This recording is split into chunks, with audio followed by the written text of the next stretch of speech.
Have you ever wondered what in the world does a holistic health coach actually pack when she travels? Hey there, I'm Cam Allen. Welcome back to the Menopause Method. And I am in the middle of packing for a 9-day trip to Dallas, Texas. Now, I'm really excited about this. I'll be working on some more certifications to help you get past your limiting beliefs and actually reach their goals. Isn't that amazing? Our subconscious mind is quite fascinating. But back to the topic. As I'm packing for Dallas, I'm thinking, what am I actually going to take with me?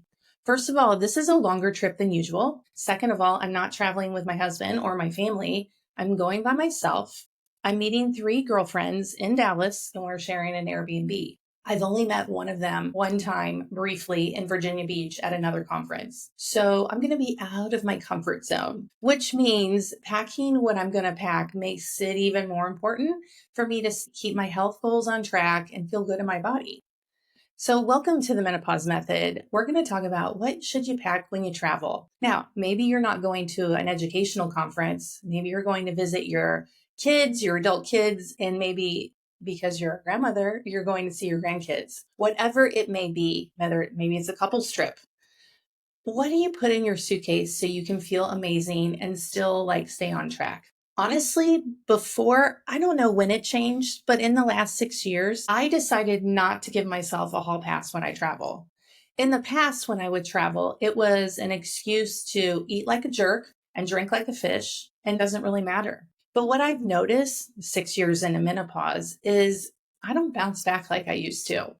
If the scale creeps up, it is really difficult for it to get back down. Now, before menopause, I could do those jerky things that I was doing and I would recover and bounce back quickly. And it was like no big deal. Not anymore. Have you noticed that too? So I'm going to tell you what I'm packing in my suitcase and why. First of all, we have to start with movement and exercise. I've been training others since 2010, and movement and exercise is part of my life. And I hope that it becomes part of your life too. That's one of the reasons for this channel. So first of all, I'm going to pack 2 pairs of shoes. That's my sandals, but I'm going to also make sure I pack shoes for walking. Walking, I think we're going to have a chance to walk from our Airbnb to our training. I think it's like a mile. So I want to make sure I have comfortable shoes and socks and all the things that I need in order to get to and from the training. That's good. Movement is a big part of our metabolism. Go back and check out the 3-part series about metabolism. Walking like that follows under NEAT, which is non-exercise activity, and that's about 15% of your daily calorie burn. So if you're sitting on your bum all day, you're not taking advantage of this huge chunk of your metabolism. And I know we're going to be sitting a lot at this training. I think training goes from 9 a.m. to 7 p.m. or 6 p.m. That's a lot of sitting. And for me, I don't do well when I sit that much. So walking before and after the training will certainly help. Second, on my phone, I have the Kajabi app. And inside the Kajabi app are all the workouts that I write for menopause and midlife women. So I'm definitely going to be using my workout app when I'm traveling. Now, I can't take my barbell or my dumbbells with me. So what I am going to take is obviously my body weight. You can get a really good workout using just your body weight, but also I'm going to take my resistance bands. Resistance bands are so easy to pack. They come in different strengths, and I'll probably grab 2, like a stronger one and a lighter one, and I will definitely throw those in my suitcase. So that takes care of the movement and the exercise. This is not about gaining muscle while you're on vacation or while you're at training. This is about being consistent with your movement day in and day out. The menopause minis, the 10-minute workouts will fit perfectly with my life while I'm gone. Second of all, we need to talk about hormones and my supplements. So I've been using bioidentical hormones for 6 years now, and you better believe I'm taking my estradiol patch. So my estradiol patch is something that I change. I wear it, it's like a sticker I wear on my belly. I switch it 2 times a week on Wednesdays and Saturdays if you want to know. So I'll definitely be packing enough of those. I think I need 3, making sure I have my estrogen. I also take bioidentical progesterone. Progesterone is something that you take at night. It helps you sleep. It keeps your anxiety down, all the things. So I'm going to definitely make sure I have that. By the way, I'm pretty sure I'm leaving my testosterone at home. Right now, I'm using a cream. You put it on your thighs at night, and I'm figuring out how much I need in order to feel better and have more energy and all the things without the chin hairs and the acne. So I'm not going to take it. I'm going to take a few days off for my testosterone. Okay. In addition to my supplements, I have daily supplements that I take every day: D3, K2, magnesium, omega 3s, and a multivitamin. I'm definitely packing those. But in addition to that, I'm also going to take creatine. Now, we use creatine. It's on a subscription. It comes in our mail in a big bag.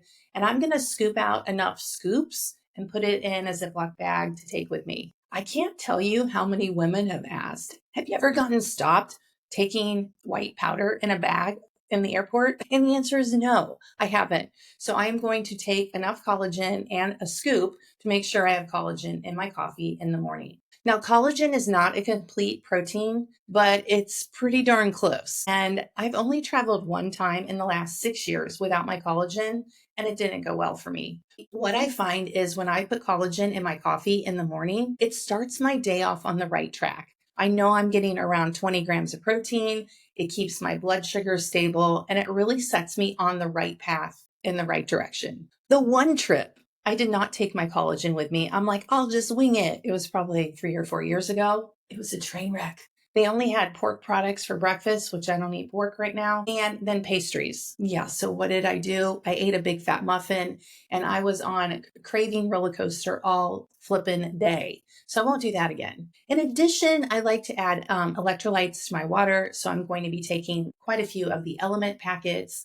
Element is their little single serve packets. It has magnesium, potassium, and sodium. Those minerals actually make water more useful to your cells. It actually causes better hydration. So I'm definitely taking that.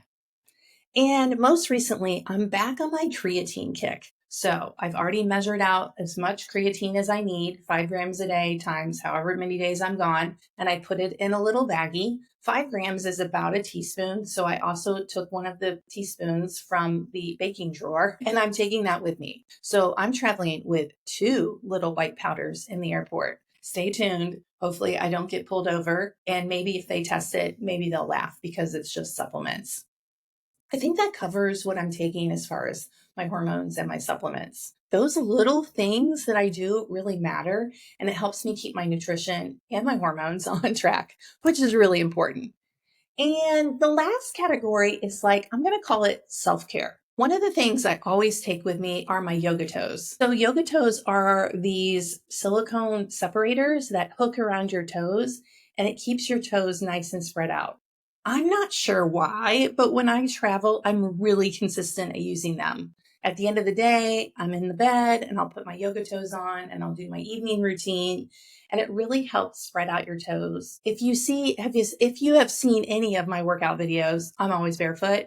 And as a former CrossFit coach, your feet are the foundation of your movement. And the wider your toes are, the better your foundation is. Your squat, your deadlift, just life is going to improve so much. So I'm packing my yoga toes. Next up, I'm going to take my gua sha tool. Now, part of my morning routine when I am at home is the Big Six. Go check out Dr. Perry's Big Six. It is lymph drainage opening and it's part of my self-care in the morning. However, I'm going to still do that, but I'm also going to add my gua sha tool. My gua sha tool is a piece of jade and it's something that you do to drain the lymph in your face. One thing I know about menopause is when I'm exposed to foods I'm not used to, and definitely seed oils, I wake up puffier the next morning. So doing the Big Six to open the channels and then using the gua sha tool will help alleviate that puffiness and get my lymph moving. The next thing I'm going to put in my suitcase is a tongue scraper. Now, I use that every single day. I also do oil pulling, but I'm not going to be doing that while I'm traveling because I'm not bringing oil with me like that. But the tongue scraper is something I always take with me. My tongue scraper is stainless steel and it's kind of a U shape. And what you do is you take it to the back of your tongue and you pull it forward and it gets all the gooky bacteria off out of your mouth. Your digestive system and your gut health begins in your mouth, and oral health is part of having a healthy digestive system. So I'm definitely taking my tongue scraper. And I think the last thing I want to talk about is I'm going to use my Insight Timer. Insight Timer is a free app. You can get it in your app store. and it has different meditations. So they have different meditations for different times a day, for different lengths. And I've noticed when I use Insight Timer, when I start my day and when I end my day with Insight Timer, my day just goes smoother. So I'm also going to bring that, making sure I use it. Oh, and there's one more thing. My mom gave me this beautiful tea. It's actually a turmeric ginger, which is wonderful for inflammation. And so I am packing a few bags of my ginger turmeric tea because that just sounds nurturing. Okay, so that is a glimpse of what's inside my suitcase. I'm really curious what you pack when you travel. Have you noticed there's like a non negotiable, something that you must take with you? Or do you think all the stuff I'm packing is crazy and ridiculous? Whatever the answer is, I love hearing from you. Reach out on Instagram at heymama_cam. If you found this podcast helpful in any way, please like and share it. Because believe me, menopause is confusing and alone, and you don't need to feel alone or scared. If you're finding the menopause method helpful in your menopause journey, make sure to subscribe to this channel. And then if you could like and share it with your friends, that would be amazing. That is the easiest way to get the message out. Okay, make sure you hit me up on Instagram, and I'll see you next week.